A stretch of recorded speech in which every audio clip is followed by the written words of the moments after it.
Hi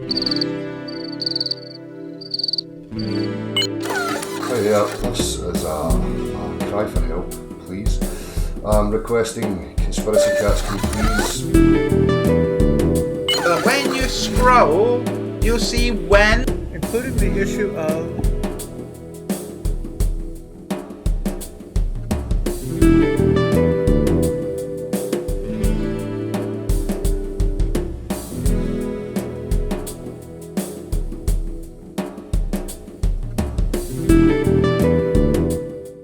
start off by saying to the trolls that, I'm fed up with the mockery, the insults. Anybody that does that, they cannot have a civil conversation with somebody.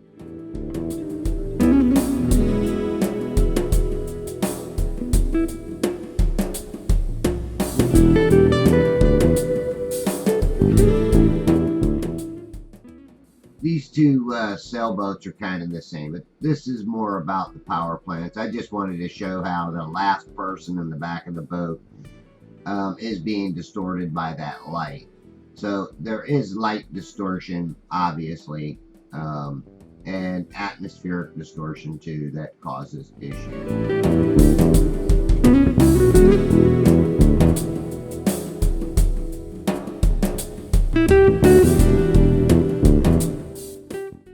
Alright, this first part was in infrared, and then I took out some of the saturation, added a little contrast and brightness to it.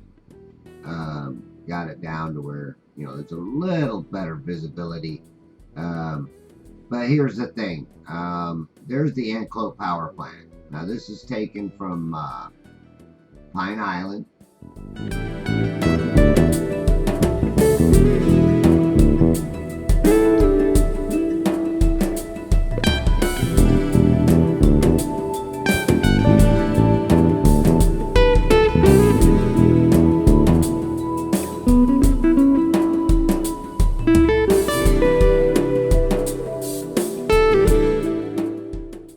So I'm getting a fairly good shot of the crystal or the Enclo power plant.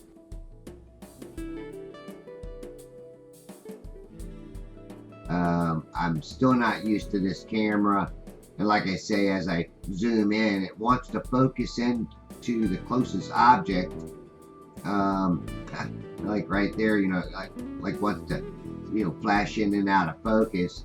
And I've played with all the autofocus in this thing, and this is autofocus, auto assist and everything, and it just does not want to focus properly for me.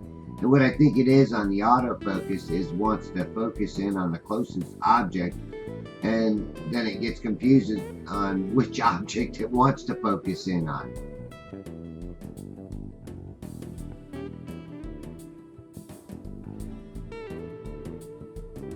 And then again, look at this boat right here. You wonder why the ass ends of them get cut off? All depending on what angle this boat is coming in at you.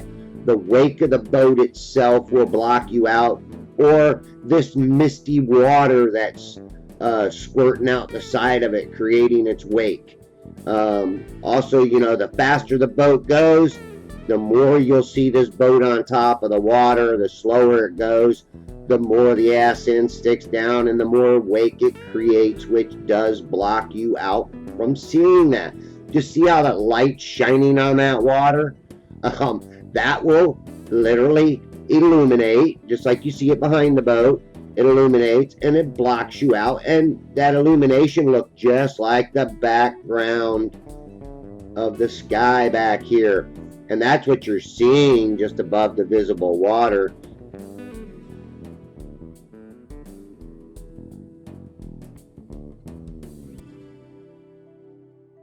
This is the sun shining real hard, and you can see this light refraction, okay, blocking out part of the bottom of that boat. Light reflects up, folks, not down, but science wants to tell you that this magical force of bendy light, or bendy light can look over bendy water and show you what's on the other side. It is virtually impossible.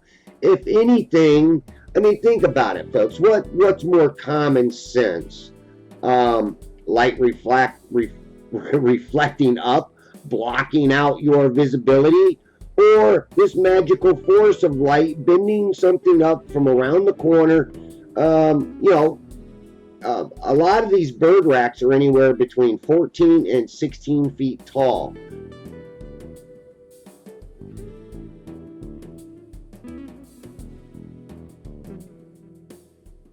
Okay. Well, actually, I've shot the nebula in Orion's belt. Have you really? Yeah, taking Okay. pictures of. All right, I took these pictures of the nebula in Orion's belt on the 21st. I should have just looked at the screen. 2020, January 21st. And you can see it was pretty late at night. And these are raw. I mean, as far as it's just the way it come off my camera. I didn't do nothing special to it. I usually have my camera just set at one setting. Sometimes I do play around with the lighting as far as the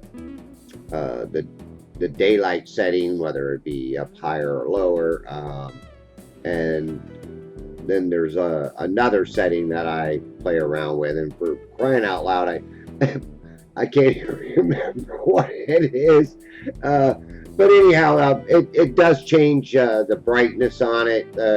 But when you're doing really fast exposure with your ISO, now I have my ISO turned up really high, but I'm doing like 1/300th of a second of a snapshot on these, so it's a pretty fast shot, and it surprises me that I'm able to pick up what I do with this camera.